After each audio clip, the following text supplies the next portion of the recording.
اچھا، اب اس نماز کو کس قدر پڑھنا چاہیے؟ وسائل الشیعہ میں پیغمبر اسلام ختمی مرتبہ صلی اللہ علیہ وآلہ وسلم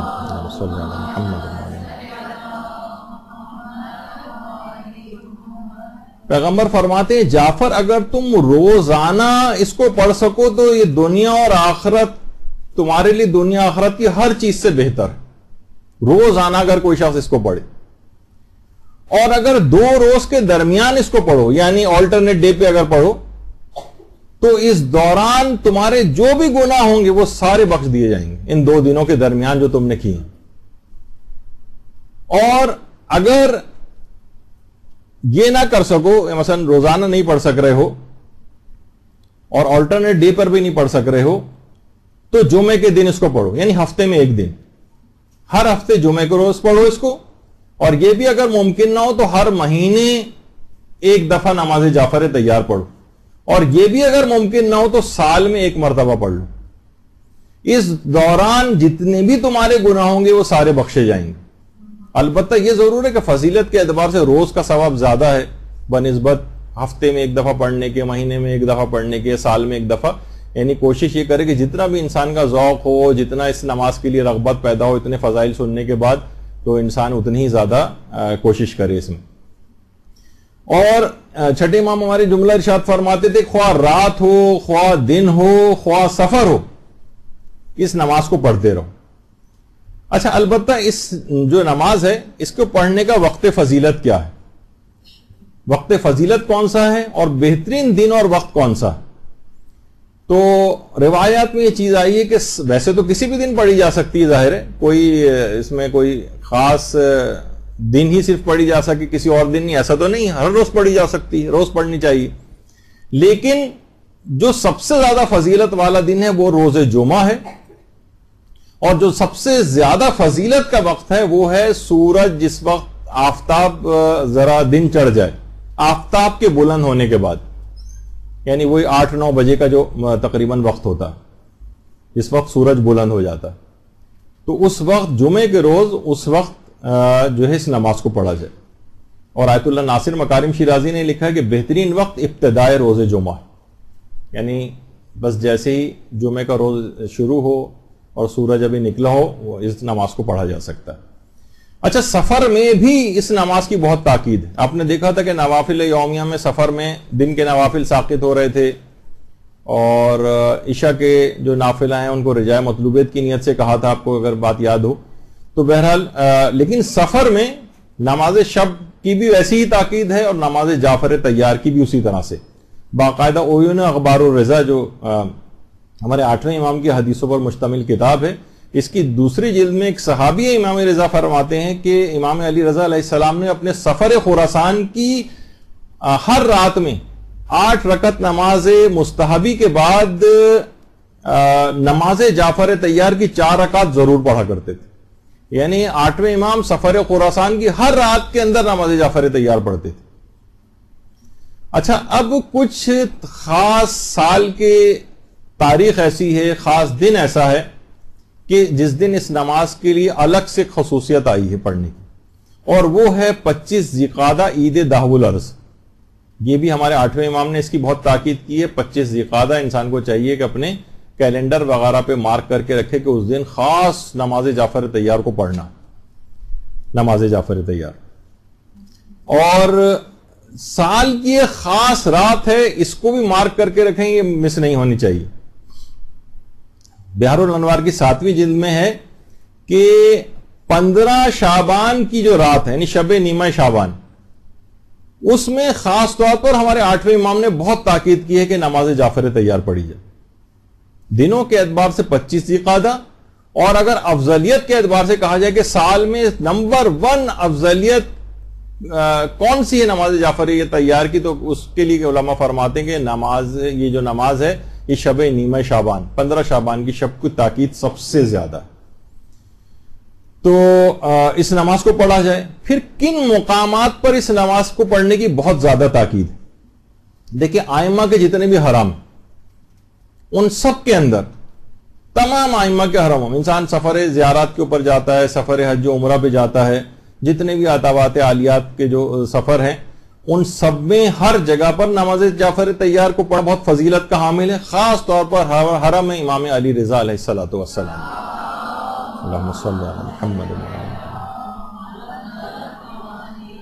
8ویں امام کے حرم میں خاص طور پر شیخ عباس قمی نے مفاتی میں بھی اس کو لکھا ہے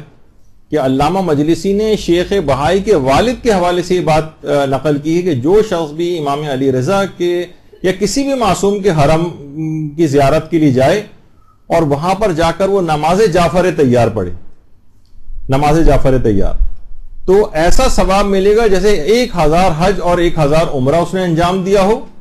اور 1000 غلام راہ خدا میں آزاد کیے ہوں، اور 1000 وہ جہاد انجام دیوں جو پیغمبر اسلام کے ساتھ اس نے انجام دیے تھے۔ یہ ثواب ملتا ہے حرم امام رضا میں اور تمام حرموں میں نماز جعفر طیار پڑھنے کا۔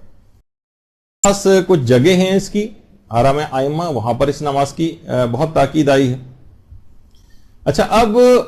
کتنی رکعت کی یہ نماز ہے؟ تو ابھی 2 رکعت کر کے 4 رکعت پڑھی جاتی ہیں، اور اس کو پڑھنے کا ایک خاص طریقہ ہے۔ دیکھیے، ویسے تو فجر کے طریقے سے بھی پڑھی جا سکتی ہے، الحمد کا سورہ پڑھنا ہے۔ اچھا، کچھ سورے الحمد کے بعد ڈائریکٹ تسبیحات بھی پڑھ سکتے ہیں، جو بھی آگے چل کر جن کا ذکر ہوگا اس پہ اکتفا کر سکتے ہیں کہ ہم صرف سورہ الحمد ہی پڑھیں۔ لیکن کچھ خاص سورے ہیں، کچھ خاص سورے جو کہ بہت زیادہ اثر پذیری رکھیں گے اگر آپ پڑھ لیں، اور کوئی اتنے زیادہ مشکل سورہ بھی نہیں ہے ان کا پڑھنا۔ پہلی رکعت میں سورہ الحمد کے بعد سورہ زلزال پڑھنی ہے، دوسری رکعت میں سورہ الحمد کے بعد سورہ والعادیات پڑھنی ہے، تیسری رکعت میں سورہ الحمد کے بعد سورہ نصر پڑھنی ہے، اور چوتھی رکعت میں سورہ الحمد کے بعد سورہ توحید پڑھنی ہے۔ یہ 4 رکعت، ظاہر ہے 2 رکعت مکمل ہو جائے گی، تشہد سلام، اس کے بعد دوسری 2 رکعت پڑھی جائیں گی، اور پھر انہی سوروں کے بعد کچھ ریکمینڈڈ تسبیحات ہیں جو پڑھنا ہوتی ہیں، یعنی ہر رکعت میں کچھ تسبیحات ہیں۔ ان تسبیحات 300 مرتبہ تسبیحات پڑھی جائیں گی، یعنی ہر رکعت میں 75 مرتبہ تسبیحات ہیں، یعنی وہی تسبیحات اربع سب جی ابھی آ رہے ہیں، ساری ابھی سوال سارے آپ کے کور ہو جائیں گے جتنے بھی دماغ میں آ رہے ہیں آپ کے۔ تو تسبیحات اربع، اور ایک سوال آتا ہے کہ ان تسبیحات سے پہلے کیا بسم اللہ پڑھنی ضروری ہے؟ تو جواب ہے کہ بسم اللہ پڑھنی ضروری نہیں ہے، پڑھنا بھی کوئی چاہے تو پڑھ لے، لیکن یعنی نماز غلط نہیں ہوگی، لیکن بسم اللہ پڑھنی ضروری نہیں۔ لیکن اس کا ایک خاص طریقہ ہے کہ ہر رکعت میں الحمد اور دوسرے سورے کے بعد دوسرا سورہ چھوڑ بھی سکتے ہیں، لیکن اگر وہ بھی آپ نے پڑھ لیا تو ہر رکعت میں 75 مرتبہ تسبیحات پڑھی جائیں گی، 15 مرتبہ رکوع سے پہلے، 10 بار رکوع میں، 10 بار رکوع سے کھڑے ہو کر، 10 بار پہلے سجدے میں، 10 بار پہلے سجدے سے بیٹھ کر، پھر 10 بار دوسرے سجدے میں،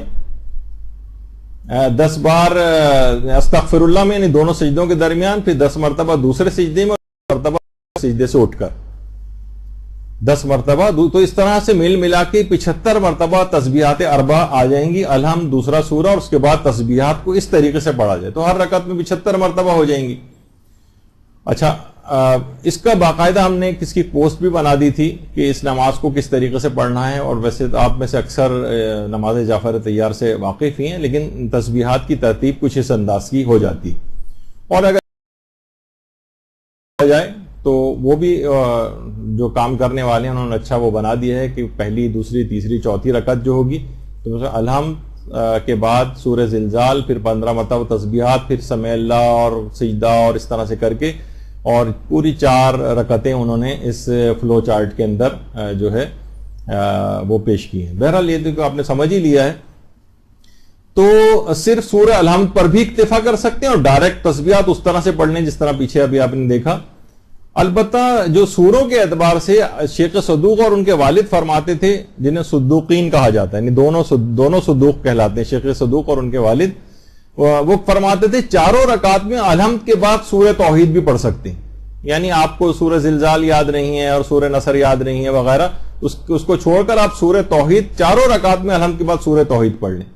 اور علامہ مجلسی فرماتے تھے ہر رکعت میں الحمد کے بعد سورہ کافرون اور سورہ توحید بھی پڑھ سکتے ہیں، یعنی سمجھیں کہ علامہ مجلسی نے اس کا اضافہ اور کر دیا کہ یہ الحمد کے بعد یہ دونوں سورے بھی پڑھے جا سکتے ہیں، کافرون اور توحید۔ اور شیخ صدوق کہتے تھے فقط سورہ توحید پر بھی اکتفا کر سکتے ہیں، اور علماء نے یہ بھی کہا کہ دوسرا سورہ مکمل طور پہ بھی چھوڑا جا سکتا ہے. اچھا اب دماغ میں ایک سوال آتا ہے کہ کیا رکوع اور سجدہ میں تسبیحات اربع جو ہم پڑھیں گے تو کیا ذکر و رکوع اور سجود پھر بھی پڑھنا پڑے گا؟ کیا یہ کافی ہے کہ مثلا ہم سبحان اللہ والحمدللہ ولا الہ الا اللہ واللہ اکبر جب 10 مرتبہ رکوع میں 10 مرتبہ سجدے میں پڑھنا ہے تو کیا ضروری ہے ہم ذکر رکوع الگ سے بھی پڑھیں، سبحان ربی الاعلی سبحان ربی العظیم وغیرہ والا جو ذکر ہے؟ تو علماء فرماتے ہیں کہ جی ہاں یہ ذکر کفایت کر جاتا ہے. تسبیحات اربع اگر آپ نے پڑھ لی تو پھر ذکر رکوع اور سجدے کی ضرورت نہیں. لیکن کوئی پھر بھی ذکر رکوع اور سجدہ پڑھ لے الگ سے خاص مخصوص ذکر یا الگ سے کوئی اور ذکر رکوع اور سجدہ کے طور پر تو بھی کوئی حرج نہیں ہے، کوئی نماز پہ فرق نہیں پڑے گا. البتہ فقط تسبیحات اربع بھی پڑھی جائیں تو بھی کافی کفایت کر جائے گا. اچھا اب ایک مسئلہ اس کے اندر یہ آتا ہے کہ تسبیحات اربع پڑھتے پڑھتے اکثر اس کی مقدار میں تعداد میں شک ہو جاتا ہے. اچھا اب اس میں 2 مرحلے ہوں گے. کیا یہ شک آپ کو دوران نماز ہوا ہے یا نماز کے بعد ہو رہا ہے؟ نماز کے بعد ہو رہا ہے تو شک پہ توجہ نہیں دینی، وہ تو ابھی آگے چل کے بھی آ جائے گا. اگر دوران نماز شک ہو رہا ہے آپ کو، ابھی نماز آپ کی چل رہی ہے اور آپ کو شک ہو رہا ہے کہ مثلا 15 مرتبہ تو حالت قیام میں پڑھنی تھی، اب آپ گنتی بھی جا رہی تھی، اب آپ پزل ہو گئے کہ میں نے 12 دفعہ پڑھی یا 15 دفعہ پڑھی، تو اس کا حکم یہ ہے کہ پھر آپ کم پر بنا رکھیں. آپ سمجھیں کہ 12 پڑھی اور 3 دفعہ اور پڑھ لیں. جو جس جگہ پہ آپ کو 10 دفعہ پڑھنی ہے جیسے رکوع سجدہ اور دیگر مقامات کے اوپر آپ کو شک ہو رہا ہے کہ میں نے 10 پڑھی ہیں 8 پڑھی ہیں تو کم پر بنا رکھیں، سوچیں کہ 8 پڑھی ہیں 2 اور پڑھ لیں. اچھا یہ تو شک یعنی یہ اس وقت کی بات ہے نماز کے دوران. اچھا اب یہ یقین ہو کہ کسی جگہ میں نے کم پڑھی ہے، مثلا آپ کو بعد میں یاد آ رہا ہے جب آپ رکوع یا سجدے میں گئی ہوئی آپ کہ ارے میں نے یہ تو مثلا قیام کی حالت میں تو 15 دفعہ پڑھنی تھی، مجھے تو یاد پڑ رہا ہے میں نے اس میں بھی 10 پڑھی اور ابھی آپ رکوع میں یا سجدے میں اب کیا کریں؟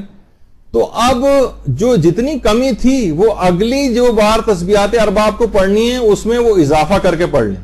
مثلا آپ کو تھا کہ 5 وہاں پہ میری رہ گئی تھی تو اب سجدے کے اندر آپ 15 دفعہ پڑھ لیں، یا جہاں پہ بھی آپ کو یاد آئے جو بھی تسبیحات اربع آگے پڑھنے کا موقع ہو اس میں وہ جو بھولی ہوئی تسبیحات ہیں وہاں پر آپ اس کو ایڈ کر لیں.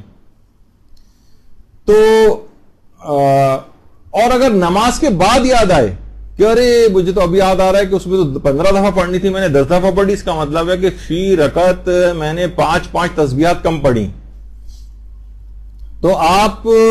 رجاء مطلوبیت کی نیت سے 20 دفعہ تسبیحات اربع نماز کے بعد بھی پڑھ لیں. یعنی جتنی کم ہوئی ہیں ان کو نماز ختم ہونے کے بعد بھی پڑھا جا سکتا ہے. اور اگر غلطی سے تسبیحات اربع کو آپ نے زیادہ پڑھ دیا،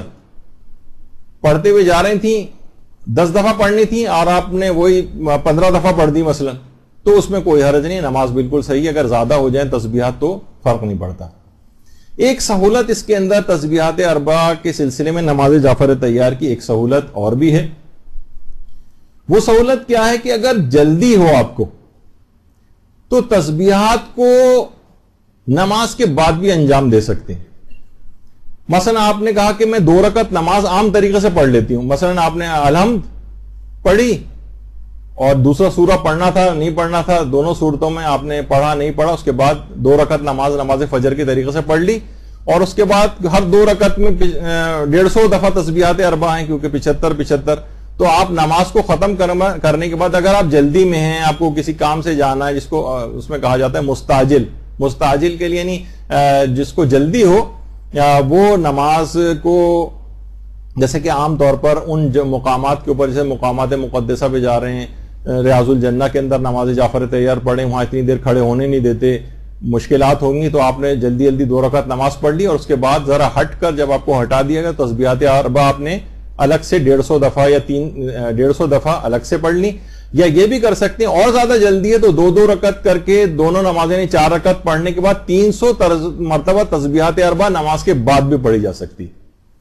لیکن یہ علماء نے کہا کہ مستعجل کے لیے جو جلدی میں ہے یا عدد وغیرہ گننا جس کے لیے مشکل ہو رہا ہو یا وہ نہیں پڑھ پا رہا ہے، بہرحال ایسی صورتحال ہے تو ٹھیک ہے، پھر وہ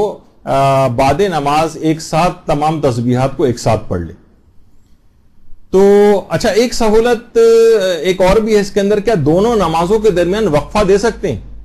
مثلاً ہم نے ابھی 2 رکعت 4 رکعت ہی نماز ہے نا، 2 رکعت ابھی پڑھی، اس کے بعد ہم کچھ وقفہ دینا چاہتے ہیں، اتنی جلدی ہمیں ابھی نہیں پڑھنا ہے، کوئی کام درپیش ہو گیا، تو اس میں وقفہ بھی دے سکتے ہیں۔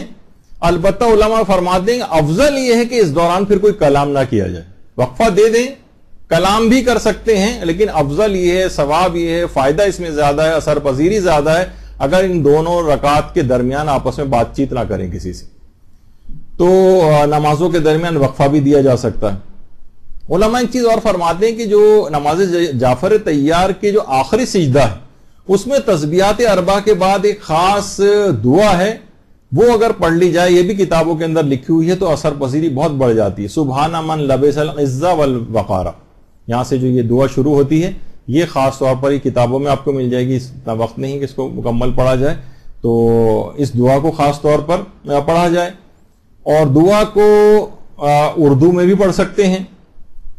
اگر کہیں ترجمہ آپ کو لکھا ہوا نظر آ رہا ہے کسی جگہ پہ تو ترجمہ بھی اس کا پڑھ لیں اگر عربی نہیں پڑھنی آتی ہے کسی کو۔ اور اس میں ایک سوال اور بھی ہوتا ہے کہ نماز جعفر طیار کو کیا قضا کی نیت سے انجام دے سکتے ہیں؟ تو قضا سے مراد یہ کہ جس روزانہ اگر آپ کو پڑھنا تھی، یہ ہے کہ اس دن نہیں پڑھ سکتے اس نماز کو، مثلا ایک ہی دن میں، مثلا آپ کو روزانہ نماز جعفر طیار پڑھنی اور ایک دن مس ہو گیا، تو جو پچھلے والی جو دن کی نماز ہے وہ اگلی دن کی نماز ہے، اس دن آپ 2 نمازیں پڑھ لیں۔ اس کو قضا کہنا تو مشکل ہے، لیکن چلیں اس طور پر کہ جو رائج ہے کہ قضا کی نیت سے بھی اس کو پڑھا جا سکتا ہے اگر کسی دن کی نماز ہی مس ہو جائے۔ لوگ یہ بھی پوچھتے ہیں کہ جب اتنا ثواب ہے تو کیا ہم اپنے زندہ افراد کے لیے یا مرحومین کے لیے کی نیابت میں اس کو پڑھ سکتے ہیں؟ مثلا کوئی شخص چاہے کہ ہم اپنے والدین کے لیے پڑھ لیں جو زندہ ہیں، تو وہ پچھلی مرتبہ آ گیا تھا کہ زندہ کے لیے نیابت کے اعتبار سے نماز نہیں ہو سکتی، نماز مستحب، اور ظاہر واجب تو خیر پڑھی ہی نہیں جا سکتی جب تک کوئی شخص زندہ ہو، لیکن نماز مستحب بھی نیابت نہیں ہو سکتی۔ البتہ مرحوم کی نیابت بھی ہو سکتی ہے کہ کوئی شخص کہے کہ ہم اپنے مرحوم والد کی طرف ان کی نیابت میں اس نماز کو پڑھ رہا ہوں، تو یہ تو صحیح ہے، لیکن زندہ کے لیے نیابت نہیں ہو سکتی۔ البتہ زندہ اور مرحوم دونوں کے لیے نماز ہدیہ ضرور کی جا سکتی ہے، یعنی نماز آپ خود پڑھیں اور اس کا ثواب زندہ اور مرحومین کو جو ہے وہ ہدیہ کر دیں۔ اور علماء فرماتے ہیں کہ جس قدر بھی ان کے مقام زندہ اور مرحومین کے بڑھتے چلے جائیں گے، نماز پڑھنے والے کے لیے بھی وہ اس کا مقام اسی طرح سے بلند ہوتا چلا جائے گا۔ تو اس نماز کی بڑی اس لحاظ سے تاکید ہے۔ پھر ایک سوال اس میں یہ بھی آتا ہے کہ کیا نماز جعفر طیار کو جماعت کے ساتھ پڑھ سکتے ہیں؟ تو جواب ہے کہ نہیں، نماز جعفر طیار کو جماعت کے ساتھ نہیں پڑھا جا سکتا۔ پھر آپ کے دماغ میں آ رہا ہوگا بھی آیت اللہ عیسیٰ قاسم کے اس مسجد کے اندر تو لوگ ایسا لگ رہا تھا جماعت سے پڑھ رہے ہوں، وہ ایک اور مسئلہ ہے جس کو کہتے ہیں کہ یعنی جمعی طور پر پڑھ سکتے ہیں، یعنی سب لوگ ساتھ کھڑے ہوئے ہیں لیکن پڑھ اپنی اپنی رہیں، جماعت نہیں ہو رہی، کوئی نماز پڑھانے والا نہیں، یا اگر کوئی شخص آگے کھڑا بھی ہے تو باواز بلند وہ اپنی نماز پڑھ رہا ہے تاکہ دوسرے لوگ اس کی سن کر وہ بھی دہراتے رہیں ساتھ ساتھ۔ لیکن نمازیں کوئی بھی مستحب نماز سوائے 2 نمازوں کے، نماز عرابی اور نماز استسقاء جو ہم نے پچھلی دفعہ بتائی تھی، ان کے علاوہ کوئی نماز مستحب جماعت کے ساتھ نہیں ہو سکتی، نماز جعفر طیار بھی نہیں ہو سکتی۔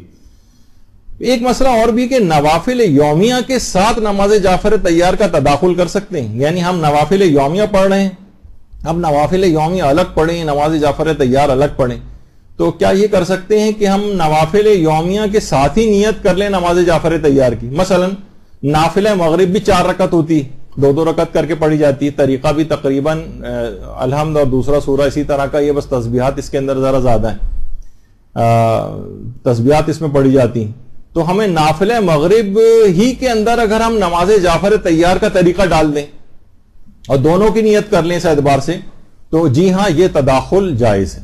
یعنی آپ نافلہ مغرب میں یا کسی بھی اور نافلہ کے اندر نماز جعفر طیار کا طریقہ ڈال کے اگر اس کو پڑھ لیں تو دونوں نمازیں آپ کی ہو جائیں گی، یعنی نافلہ مغرب کا بھی ثواب مل جائے گا اور نماز جعفر طیار کا بھی مل جائے گا، الگ سے اس نماز کو نہیں پڑھنا پڑے گا۔ یہ ایک اچھا اس میں تداخل ہے، حتیٰ کہ علماء یہ بھی فرماتے ہیں کہ اگر نوافل آپ کے قضا ہو گئے، آپ کو پچھلے کسی دن کے نافلہ آپ سے چھوٹ گئے تھے، ان کی قضا میں بھی نماز جعفر طیار کا طریقہ ڈال کے تداخل کیا جا سکتا ہے۔ تو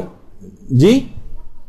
نیت دونوں کی کر لیں کہ میں نماز جعفر طیار بھی، یعنی طریقہ نماز جعفر طیار کا اس کے اندر رکھیں اور ساتھ میں نافل مغرب کی نیت بھی اس کے اندر ہو، تو یہ دونوں نمازیں اس انداز سے شمار ہو جائیں گی۔ پھر اس کے اندر ایک سوال یہ بھی آتا ہے کہ کیا نماز جعفر طیار کو نماز شب کے عنوان سے پڑھ سکتے ہیں؟ یعنی ہمیں نماز جعفر طیار